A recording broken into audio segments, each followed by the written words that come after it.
since I picked up my very first Game Boy Color, I've always been in love with the JRP style of game. This of course started off with the Pokemon Red series. I moved into Final Fantasy, Earthbound, Paper Mario, and of course the list does go on and on. And recently, it seemed to me that there's a very big surge of JRPGs that have been coming into the market. And I think that's a great thing. Because I do think that as far as video games go, there's just something about the JRPG style. I don't know if it's the turn-based combat, or if it's the lovable characters, or the customizable characters in some of them. But it's just so much fun. But today, I will be talking about a particular series of JRPGs that had a very interesting effect on my life and that I remember fondly. I, of course, am talking about the wonderful Persona series. And so because I did play these games out of order, I will be reviewing them one by one as I played them. So I will not be starting with 3. That was actually the last one in the main series that I've played up to this point so far. And for these next couple of videos, I will not be talking about the masterpiece that is Persona 4 Dancing All Night. Only because it's not really a JRPG, and it's not really part of the series, but I just like it because, you know. So the first game in the Persona series that I ever played was actually Persona 4, but not the PlayStation 2 version. I now own the PlayStation 2 version, but the first Persona game that I played was Persona 4 Golden for the PS Vita. Now, at this point in time, I do not own a PS Vita. A very good friend of mine was generous enough to let me borrow it, and I may not have returned it for like over a year because I was playing Steins Gate. But after I finished Steins Gate, I also had Persona 4 Golden. And he was very generous to let me keep that PS Vita for as long as I did, and I'm grateful because the Persona 4 game was a life-changing experience for me. Now, the Persona series are not your typical JRPGs. It's not just about turn-based combat and defeating monsters. It's a mixture of that's half the game, and the other half is like a high school simulator where you like hang out with your friends, you go out on dates, join a sports team, which is pretty new to an unathletic individual like myself. But what makes the game good is how strangely the combat and the high school simulator like mix together. It's difficult to explain, but once you play it and see it for yourself, you're like, oh yeah, that makes sense.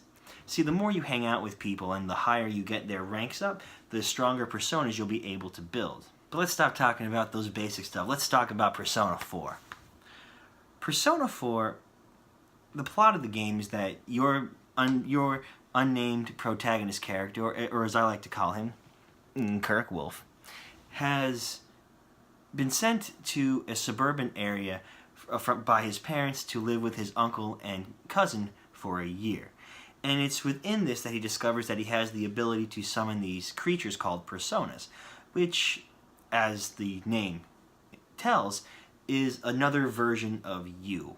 And other people are able to summon personas as well. But what makes you, the main character, different is that he can control multiple ones and then fuse other ones together to make stronger personas. Whereas your teammates, they only have one. Now, the first thing to say about Persona 4 is just how good it looks. Like, even on the PlayStation 2, it just looks really good. What drives Persona 4 is its story. And its story is so charming. See, other games in this series kind of tended to go towards a very dark tone. Especially like Persona 3 and Persona 5.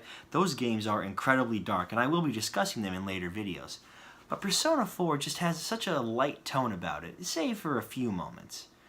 But it's just so warm and fuzzy. So as soon as you arrive in this town, you start making friends, you start going into the magic TV world, and you realize that you and your friends can fight these things called shadows. And when you fight shadows, you get stronger, you get more personas to summon, and then you eventually have to save people that have been thrown in this TV by a mysterious murderer. And as you save more victims from this mysterious killer, they are able to face their own inner demons and are able to summon their own personas and then help you out later in battle.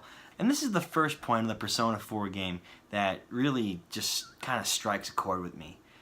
The whole point of the game is that everyone has a side of themselves that they don't want to see.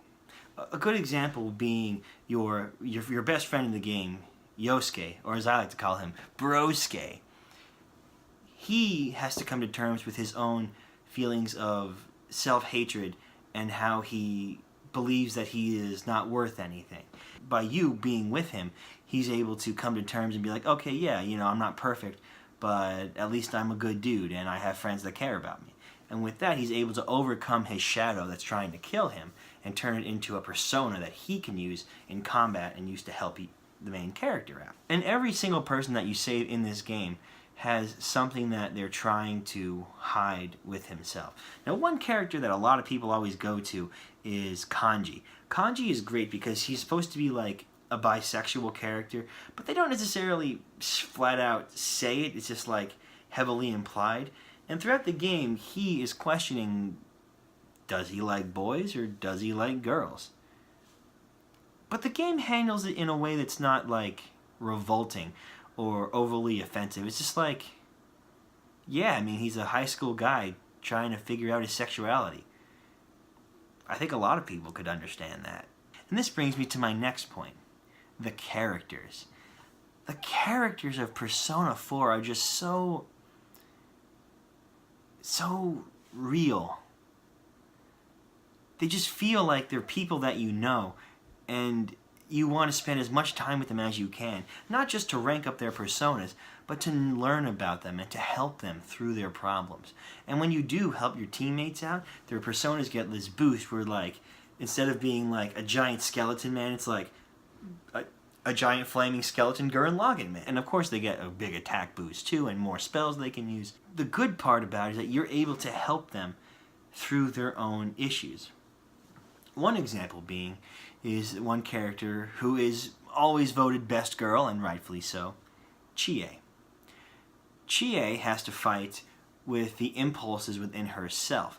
Her character arc, if you will, is about a bunch of bullies that have been harassing this kid, and Chie needs to find the inner strength in herself to stand up for them, and then you help her, and it's all like, ooh, it's all warm and sweet, and then, you know, if you're a romancer, they say some cute stuff, and it's just like, oh. Like, there was one part in the game, if your stats are like high enough and you have enough courage, you can like reach out and hold her hand, and like when I played the game, I was like, oh my god, it's so cute. And of course, some of the characters do get a little bit dark, but it's not nearly as dark as 3 or as dark as 5. So we talked about the basic gameplay, we've talked about the story and the characters. What about everything else? Well, everything else about Persona 4 really adds to the world building. It adds to the believability that this is a real place, except for the, you know, shadow demons that are trying to kill everybody. But it's built in a way that you could see yourself when you were in high school doing these things. For example, you can go to the movies with your friends. You can go fishing. You can go to the beach. There's locations to do. You can get a part-time job to give you some little extra spending money. There's all different ways that you can spend your time in Persona 4. And it's important that you spend your time wisely, because unlike the first couple games in the series, there's like a calendar. And you can only do so much per day.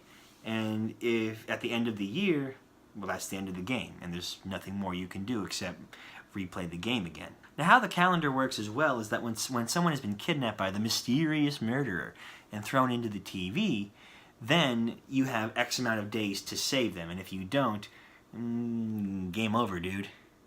Game over! And this mechanic of like only having so many slots per day is a bit strange at first when compared to some of the other JRPGs that let you have infinite time to do whatever you want.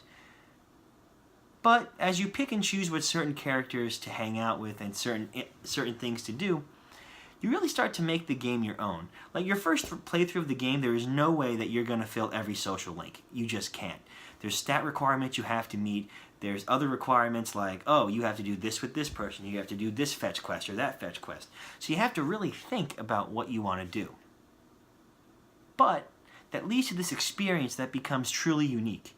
Just because my best girl might be Chie, and your best girl might be Naoto, well, we're going to have a bit of a different experience because I'm going to hang out with Chie and see all of her scenes, and you're going to hang out with Naoto and see all of her scenes too. Or, if you want to be that guy, you can date all the girls and then have the fight, which is pretty funny, but, you know, if you're into that, man, if you're, you know, I get it. If I keep talking about Persona 4 too much, I'm going to give away some of the really good story points, so I don't want to keep prattling on about it too much, but I will say this. So to end my speech today about Persona 4, I played Persona 4 at a very dark time in my life.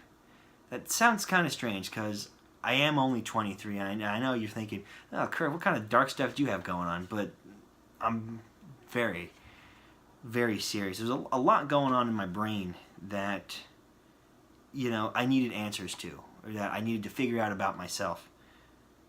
And I'm not saying that Persona 4 like helped me find out any answers of my life, but what it did do, it just kind of kept me sane, I guess. You know, with the engaging gameplay, the engaging characters, the light tones of the game, it just gave me this feeling inside my body that, like, everything was going to be okay. And this was many, many, many years ago when I played Persona 4 Golden. But lo and behold, I was right. And everything is okay. And I know it does sound kind of cheesy saying, you know, a video game helped me get through a hard time in my life, but it really did. And I'm always going to have the best memories of Persona 4 Golden. And if you pick it up, I hope that you have some really good memories too. Alright everybody, thank you guys so much for watching. This has been another episode of Kirk Talk, and join me next time when I talk about the granddaddy of the JRPGs, Persona 5.